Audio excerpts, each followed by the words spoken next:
আসসালামু আলাইকুম। ফারজানাস কিচেন থেকে আমি ফারজানা মারিয়াম। আশা করি সবাই ভালো আছেন, আমিও আলহামদুলিল্লাহ ভালো। আমি আপনাদের জন্য আজকে রেসিপি করে দেখাবো মশলা তেল পটল। এটা আমার মায়ের কাছ থেকে শেখা। আমি আজকে আপনাদেরকে দেখাবো কিভাবে আমি রান্না করছি। রান্নাটা আপনারা দেখেন, আমার সাথে থাকে। আমি দিয়ে দিব পটল,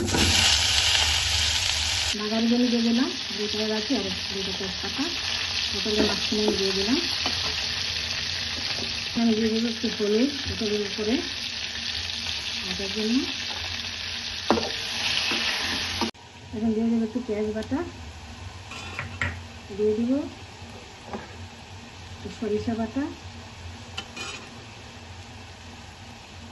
একসাথে মিশিয়ে নেব। এটা কাঁচামরিচ বাটা,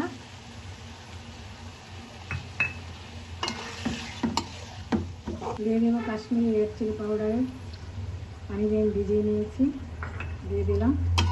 ভালো করে নেড়ে চেড়ে আমি রেখে দিব। কালারটা একটু সুন্দর হওয়ার জন্য আমি এটা নিজে থেকে দিয়েছি। আমার মা যখন পাকাইতো তখন কাশ্মীরি ছিল না, আমি আমার নিজে থেকে দিলাম। দিয়ে দেবো হাফ কাপ পানি।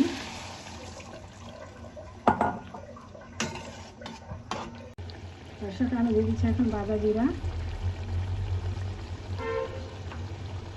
তার উপরে দিয়ে দেবো একটু ঘি।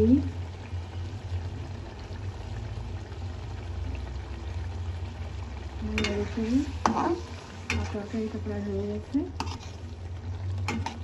আমি নামিয়ে পরিবেশন করে আপনাদেরকে দেখাবো। দর্শক, আমার মায়ের শেখানো তেল মশলা পটল আমার রান্না হয়েছে। রান্না করে আমি সার্ভ করে আপনাদেরকে দেখাচ্ছি।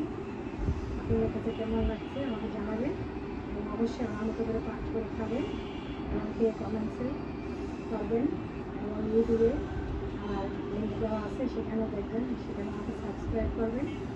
আপনারা আমার সবসময় পাশে থাকবেন, আমি যেন প্রতিদিন নতুন নতুন রান্না করে আপনাদেরকে দেখাতে পারি।